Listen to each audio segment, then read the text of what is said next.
आइए एक रिलेशन सिद्ध करते हैं। कौन सा रिलेशन? किसी वृत्त के चाप, त्रिज्या तथा उसके केंद्र पर बने कोण के मध्य संबंध। ठीक है, चलिए तो इसमें हम क्या करते हैं, एक सर्किल ले लेते हैं।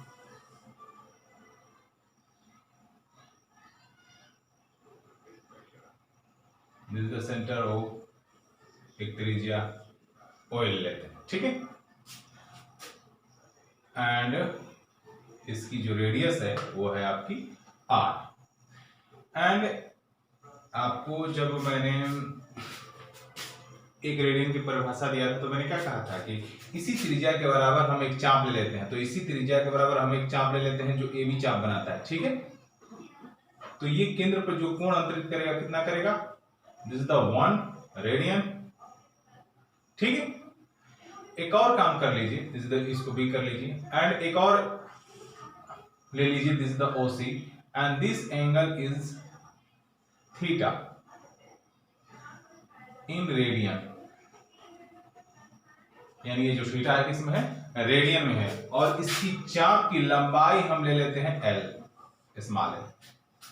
ठीक है, तो जरा इसको लिख लेते हैं, लेट ए बी ABC पूरा round up is a circle whose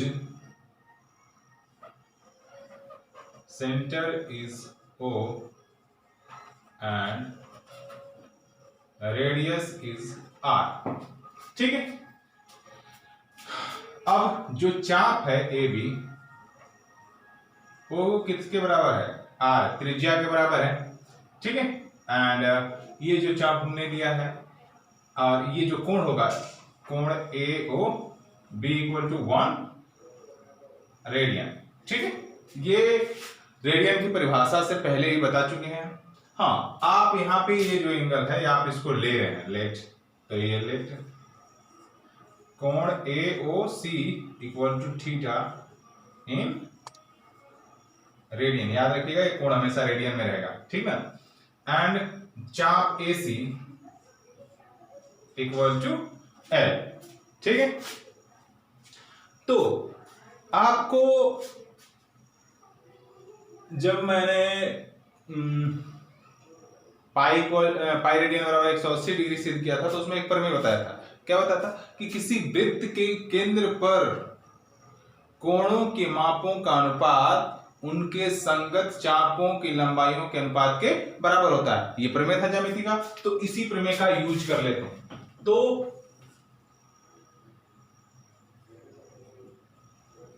ज्यामितीय प्रमेय से आप जानते हैं उस प्रमेय को, अभी मैंने बोला। तो हम क्या करते हैं, कोण AOB बटा में कोण AOC, तो इसके संगत चाप क्या है, दिस इज द R, और इस AC का संगत चाप क्या है, L। जरा मान रख लीजिए, तो दिस इज द 1 रेडियन बटा में थीटा इन रेडियन है, R बटे L। जरा पलटी कर लीजिए, तो थीटा बराबर क्या हो जाएगा, L बटे R। तो एक रिलेशन मिल गया, क्या, चाप, त्रिज्या और उसके बीच बने कोण के मध्य में। ठीक है, एक बात यहां ध्यान रखिएगा कि जो थीटा होता है हमेशा क्या होता है, इन रेडियन होता है, और जो L और R होगा इन दोनों का जो मात्रक होगा एक समान होगा, चाहे सेंटीमीटर हो चाहे मीटर हो। ठीक है, चलिए आइए अब देखते हैं डिग्री रेडियन का ग्रेड में संबंध। तो आपको एक चीज मैंने अभी सिद्ध करवाया था कि पाई रेडियन इक्वल टू कितना होता है, 180 डिग्री। 180 डिग्री का मतलब क्या, 2 समकोण। तो 2 समकोण आपको पढ़ा चुके हैं ना, एक समकोण बराबर 90 डिग्री, तो 2 से कर देंगे गुणा तो क्या हो जाएगा, 2 समकोण इक्वल टू 180 डिग्री। तो ग्रेड में क्या होता था, 2 समकोण, एक समकोण बराबर 100 ग्रेड, तो 2 समकोण बराबर 200 ग्रेड। ठीक है, तो ये किसके बराबर हो जाएगा? 200 ग्रेड। आई होप कि बस आप ये रिलेशन याद कर रहे हैं। ठीक है, बस इतना रिलेशन है, बस इसी तरह से जस्ट का बस, बाकी मैं निकलना सिखा रहा हूं। ठीक ना, तो बस इतना, पाई बराबर 180 डिग्री होता है और ये 180 डिग्री 200 ग्रेड के जी थोड़ा सा बहुत ही छोटा रहता है। ठीक है, होगा। तो जब भी आपको जिस चीज के साथ कंपेयर, कभी भी सवाल देगा तो कहेगा कि रेडियन को डिग्री में बदलें या डिग्री को रेडियन में बदलें, या तो रेडियन को ग्रेड में बदलें या ग्रेड को रेडियन में बदलें, या तो डिग्री को ग्रेड में बदलें या तो ग्रेड को रेडियन में बदलें, बस यही चीज करना है। तो देखिए, सवाल जब भी हल करेंगे आप कैसे करेंगे, मान के चलिए रेडियन और डिग्री के बीच दे दिया, तो हम इस रिलेशन को लेते हैं, pi radian equal to 180 degree. तो हम एक रेडियन की वैल्यू निकालेंगे तो क्या हो जाएगा? 180 डिग्री बटा में पाई। अब अगर कहता है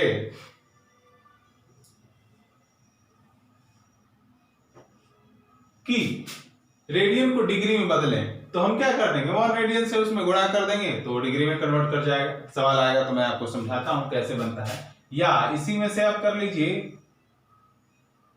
1 डिग्री बराबर क्या हो जाएगा? पाई रेडियन बटे 180। This the only value, degree यहां रह गया। ठीक है, यानी इसी का यूज करके हम सब निकाल रहे हैं, इसी का यूज करके हम सवाल बना लेंगे। सबसे अच्छा है कि आप इसको याद रखिए, ये सब तो निकल जाएगा। आई होप कि अब आपको समझ में आ रहा होगा कि मैं क्या कर रहा हूं। अगर नहीं तो एक इसको और थोड़ा सा बेसिक तरीके से बता देता हूं कैसे मैंने किया। Pi radian equal to 180 degree है ना, पाई रेडियन इक्वल टू 180 गुणे 1 डिग्री करेंगे तो इसके मान में कोई अंतर नहीं आएगा भाई, डिग्री भी रह जाएगा। तो 1 डिग्री बराबर क्या हो जाएगा? पाई रेडियन बटे 180। तो उसी तरह से आप रिलेशन निकाल लीजिए, इसमें और ग्रेड में जरा निकाल के देखिए। ठीक, तो ये क्या है? 180 डिग्री इक्वल टू 200 ग्रेड। तो अगर हम लिखें 180 गुणे 1 डिग्री इक्वल टू 200 ग्रेड, तो 1 डिग्री बराबर 200 ग्रेड बटे में 180, यानी जब डिग्री को ग्रेड में बदलना हो तब ये यूज हो जाएगा। उसी तरह से इसको हल कर लीजिए। दूसरा, 180 डिग्री बराबर 200 ग्रेड, मैं इसी का यूज करके सब निकाल रहा हूं, कोई अलग नहीं है। इसीलिए बोला कि ये आप याद कर लीजिए, बाकी सब निकल आएगा, बस आपको समझने की जरूरत है। तो 180 डिग्री इक्वल टू 200 गुणे 1 ग्रेड, तो 1 ग्रेड बराबर 180 डिग्री बटे में 200। अब जब आपके डिग्री को ग्रेड को डिग्री में बदलना हो, ग्रेड को किस में बदलना हो? डिग्री में, तो ये फार्मूला यूज कर सकते हैं। अब पाई को ग्रेड में, चलिए कर ही देते हैं।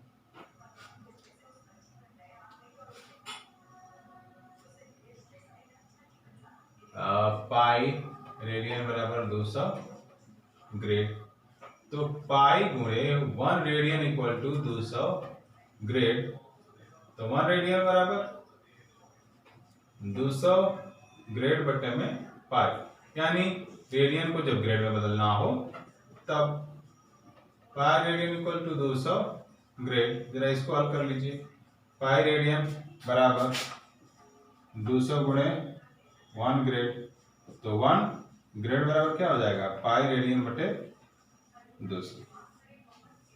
ठीक है, तो ये हो गया। चलिए इसमें सवाल देख लेते हैं कुछ एग्जाम्पल, ताकि आपको बेहतर तरीके से समझ में आ जाए। 45 डिग्री लेते हैं। अभी देखिए मैंने सवाल कुछ इजी लिया है, ठीक ना, बाद में भारी वाला कुछ बताएंगे। डिग्री है, इसको हमें बदलना है इन रेडियन। मैं इजी पहले ले लेता हूं, बाद में समझाऊंगा कैसे कि कुछ और ऐसे एंगल हैं जिसको कन्वर्ट करने में थोड़ा सा दिक्कत होती है। पहले इजी समझ लीजिए, मैं इसमें समझा दे रहा हूं आगे क्वेश्चन। तो हम क्या कर रहे हैं, हमको क्या डिग्री को रेडियन में बदलना है, डिग्री को रेडियन में, डिग्री को रेडियन में बदलना है, तो 1 डिग्री। अब देखिएगा यहाँ पे क्या कर रहे हैं, तो हम इसको लिख सकते हैं 45 गुणे 1 डिग्री। 1 डिग्री का जो वैल्यू है यहाँ पुट कर देते हैं, दिस द पाई बटे 180, तो ये क्या हो जाएगा 45 गुणे पाई रेडियन बटे, और मैंने कहा था ना अगर 9 दिखे, आप ज्यादातर रेडियन का वैल्यू जब रखते हैं पाई में तो ये सी नहीं दिखता है ना 10 क्लास में, तो इसीलिए कहा था जहां कुछ ना दिखे वो किस में होता है, रेडियन में होता है, उसमें पाई रहे चाहे ना रहे। ठीक है, तो पाई बटे 180, 45 से कटाएंगे कितनी बार में, शायद 4 बार में आप कटाएंगे तो कट जाएगा, 5 चौके 20, हाथ में 2, 4 चौके 16, 2 18, ठीक है 4, तो ये क्या हो गया pi by 4, this is the radian. अगर नहीं भी लिखते हैं तो पाई बाई 4 इन रेडियन ही होता है। ठीक है, तो अब देखिए आपने कैसे इसको इसका यूज करके आसानी से हल कर लीजिए। अब दूसरा एग्जांपल ले लेते हैं, पाई बाई 2 है, डिग्री में जरा बदलेंगे। ठीक है, तो पाई बाई 2 है क्या है, इन रेडियन है। ठीक है, अगर आपको कंफ्यूज कर रहा है तो ऐसे सी लगा लीजिए। तो देखिए इसको हल करिए, तो पाई बाई 2 गुणे 1 रेडियन, तो 1 रेडियन को डिग्री में बदलने वाला value, where is this, this is the here, तो हम लिख लेते हैं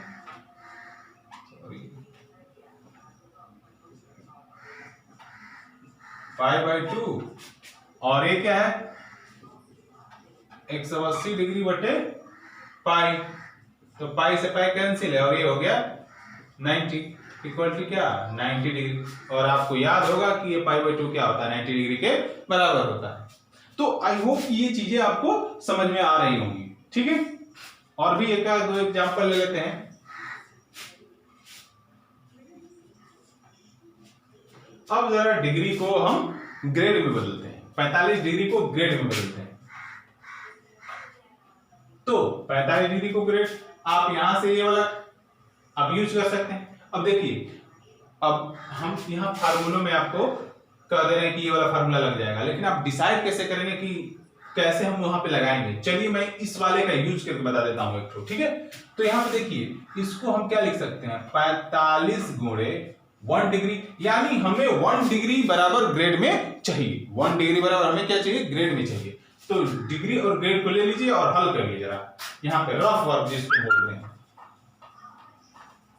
ठीक है, तो रफ वर्क में क्या है 180 डिग्री इक्वल टू 200 ग्रेड। तो मैंने कहा कि 1 डिग्री बराबर, तो इसका मतलब क्या है 180 गुणे 1 डिग्री इक्वल टू 200 ग्रेड। तो 1 डिग्री बराबर 200 ग्रेड बटे 180, तो ये आपको वैल्यू मैंने निकाल दिया क्या, 1 डिग्री 1 डिग्री 1 डिग्री बराबर। ठीक है, तो आप या इस वाले फार्मूले से भी यूज करके याद रख सकते हैं या बना सकते हैं। ठीक है, बस इतना याद रखना, बाकी तो रफ वर्क करके हम 1 सेकंड का काम 2-3 सेकंड का काम है, आराम से निकाल सकते हैं। तो यहाँ पे वैल्यू पुट कर देते हैं, 45 गुणे 200 ग्रेड बटे 180, इसको कटा देंगे कितनी बार में, 4 बार में। ठीक है, और ये कट जाएगा तुम्हारा 50 बार में, तो ये आ गया 50 ग्रेड। ठीक है, और एकदम सही है, 45 डिग्री यानी आधा समकोण, 50 डिग्री ग्रेड के अनुसार आधा समकोण। ठीक है, तो आई होप कि आपको बदलने आ रहा होगा, लेकिन ये सवाल इजी हैं, भारी सवाल अभी मैं आपको करूंगा कुछ, पहले आपको थ्योरी में समझा दूं। ठीक है, तो आप कोशिश करिएगा इस पर कुछ सवाल बनाने की। हाँ, कुछ सवाल डिफिकल्ट आएगा, क्योंकि कभी कभी ऐसा होता है ना कि सवालों को जब देता है कि रेडियन को डिग्री में बदलें, तो ऐसा होता है कि ना पूरी तरह जब कटता नहीं है तो उसको हम मिनट और सेकंड तक ले जाते हैं। ठीक है, तो ऐसे सवालों में टाइम लगता है और ज्यादा बोर्ड की भी जरूरत पड़ेगी। ठीक, तो हम पहले थ्योरी की बात कर लेते हैं। हाँ, जो इजी सवाल हैं आप उसे बनाइएगा, वैसे हमको लग रहा है कि एनसीईआरटी में 1 या 2 सवाल दिया है वैसा। ठीक है, कोई बात नहीं, तो हम पहले थ्योरी की बात करेंगे। ठीक है, आई होप कि आपको समझ में आया हो। आइए कुछ ट्रिग्नोमेट्री फार्मूला के बारे में जानते हैं, जो बेसिक हैं, जो आप क्लास 10 में पढ़ चुके हैं, लेकिन फिर भी आप जान लीजिए उस चीज को।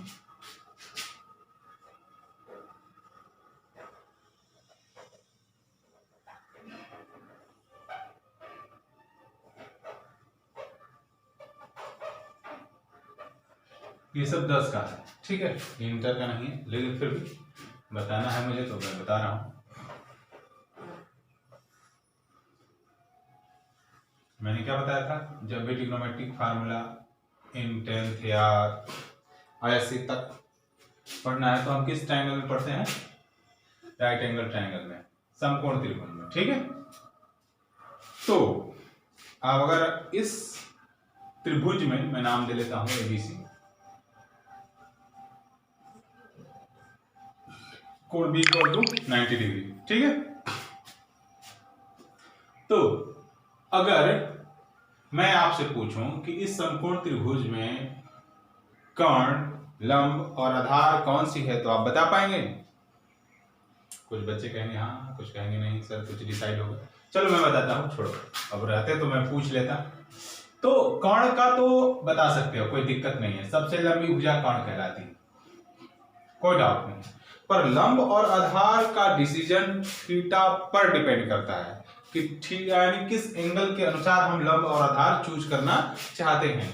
अगर मैं इसे थीटा लेता हूं, कोण को चयन करता हूं, तो इसके ठीक सामने वाली जो भुजा होगी वो हो जाएगी लंब, और इससे जुड़ी छोटी भुजा, ये है जुड़ी बड़ी भुजा जो कर्ण कहलाती है, और थीटा से जुड़ी भुजा जो छोटी होती है वो कहलाती है आधार। तो अगर परिभाषा लिखना हो तो आप लिख सकते हैं, कर्ण की परिभाषा 2-3 बना सकते हैं। समकोण त्रिभुज की सबसे बड़ी भुजा कर्ण कहलाती है, या थीटा से जुड़ी बड़ी भुजा कर्ण कहलाती है, कोई डाउट नहीं है, ठीक है। थीटा के ठीक सामने वाली भुजा लंब कहलाती है। अब कहेंगे सर जरा इसे आप कोण ले लीजिए 5, तो इसके ठीक सामने वाली भुजा क्या हो जाएगी, लंब, और इससे जुड़ी छोटी भुजा क्या हो जाएगी, आधार हो जाएगी, और इससे जो जुड़ी बड़ी भुजा क्या हो जाएगी, कर्ण हो जाएगी। तो आई होप कि आपको लंब, आधार, कर्ण लेने में त्रिभुजों में कोई दिक्कत नहीं आएगी, ठीक है। तो जरा इसकी बात करते हैं। आपको 6 फार्मूले याद होंगे ट्रिग्नोमेट्री के, लेकिन मैं कुछ और बताऊंगा। ट्रिग्नोमेट्री का जब निर्माण हो रहा था, या त्रिभुज पहले से था, ठीक है, त्रिभुज बहुत पहले से था। त्रिभुज की भुजाओं के बारे में भी पता था, लंब, कर्ण, आधार। आप लोगों ने देवी देवताओं के इमेज देखे होंगे, तो उसमें त्रिभुजाकार, वर्गाकार नीचे आकृति बनी रहती है, षटभुज, ठीक है। तो उसके बारे में लोगों को जानकारी थी।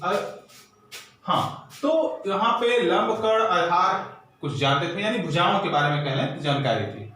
अब लोग चाह रहे थे कि भाई इन भुजाओं का इनके एंगलों के साथ कुछ रिलेशन दर्शाया जाए। तो हमारे पास क्या थे, हमारे पास 3 भुजाएं थे। तो 3 भुजाओं को अगर आप लेकर कितने अनुपात बना सकते हैं, देखिएगा मैं बना रहा हूं। लंब बटा कर्ण, आधार बटे कर्ण, और तीसरा लंब बटा आधार। और इन तीनों को पलटो तो कुछ और 3 मिल जाएंगे, ठीक है, एकदम हुक टू हुक, बस ऊपर का नीचे करना है। कर्ण बटा लंब, कर्ण बटा आधार,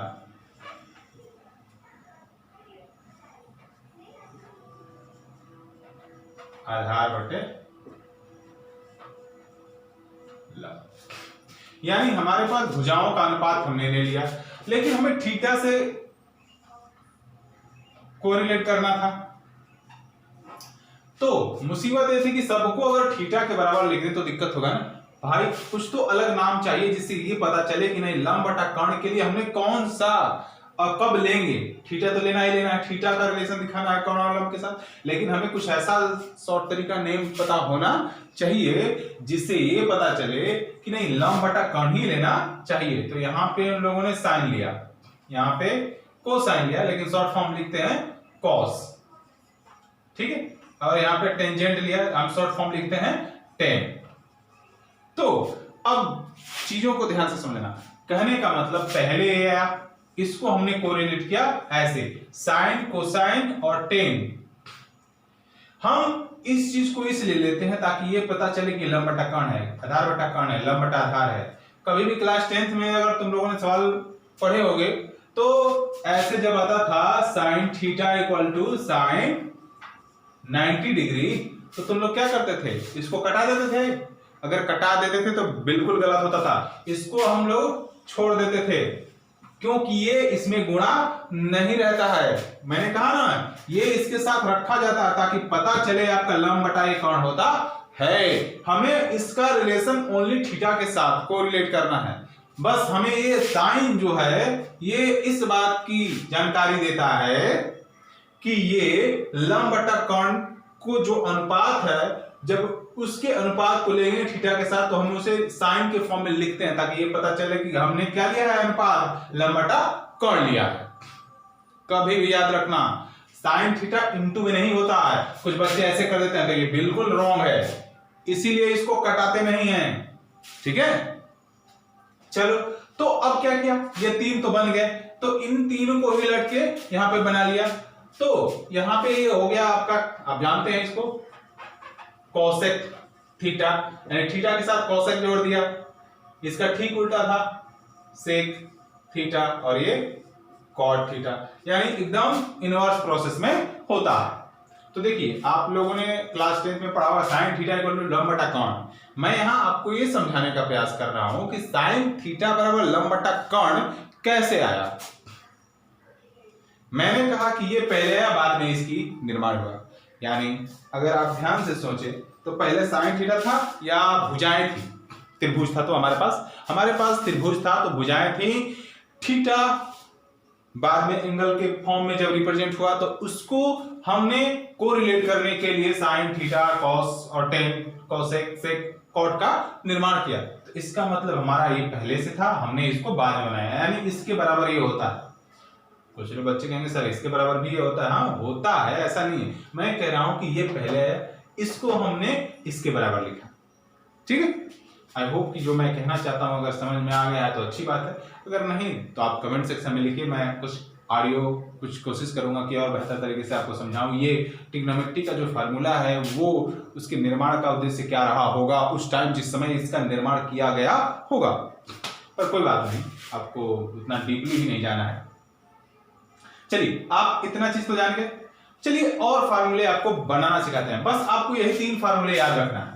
ये तो तीन पलट के ही बने हैं, याद कर लीजिएगा क्योंकि नाम थोड़ा सा अलग अलग है। ठीक है, बाकी ट्रिग्नोमेट्री में जो राइट एंगल ट्रायंगल पर फार्मूले बनेंगे वो बस इन्हीं तीनों के अनुसार बनेंगे। कहीं भी बनाना होगा इन्हीं फार्मूले का यूज करके कितना भी बड़ा फार्मूला बन जाएगा। तो चलिए मैं कोशिश करता हूं थोड़ा सा एक 10 वाला प्रोसेस जो इंटर में नहीं बताया है। उसने मान के चला है कि भैया हमने 10 में पढ़ा दिया है, आप अब समझिए। तो मैं वही चीज बता रहा हूं, आईएससी का जब चालू करेंगे तो कुछ दूसरे तरीके से चालू करेंगे। ठीक है, तो मैं यहीं पे थोड़ा रुक जाता हूं और मैं इसको मिटा लेता हूं।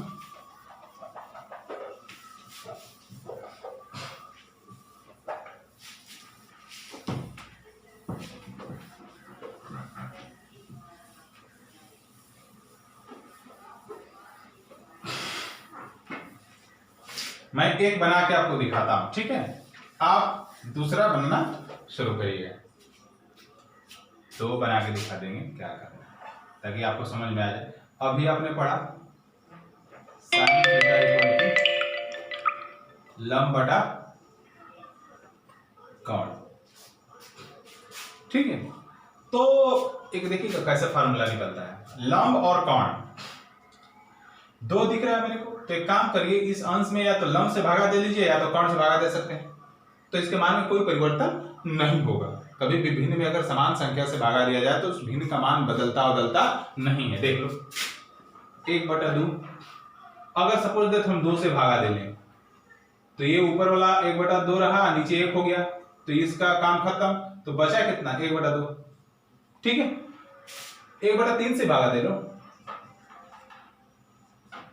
ठीक है, तो जरा इसको हल करो, 1/3 गुणे 3/2 1/2, यानी किसी भी चीज से भागा दे लो भिन्न में समान संख्या से, तो उस भिन्न का मान बदलता नहीं है। तो मैं वही कह रहा हूं, तो मैं यहाँ पे क्या कर रहा हूं, इस भिन्न में लंब और कर्ण में से किसी एक से भागा दे लेते हैं। तो अगर लंब से भागा दे लेंगे, ठीक है, तो शायद हमको कुछ मिल जाए। कर्ण से भागा देंगे तो यही वाला आ जाएगा जैसे समझाया ऊपर। नीचे वाले से जब भागा देते हैं ऊपर नीचे में, तो उसका मान ही नहीं चेंज होता, यानी जस का तस आ जाएगा। पर इसका हम कुछ करेंगे, देखते रहो, दोनों से करो, खुद ब खुद समझ में आएगा, मैं समझा दे रहा हूं। तो लंब बटे लंब, लंब से भागा दे रहे हैं, ठीक है, कर्ण बटा लंब, तो ये तो कैंसिल कर गया।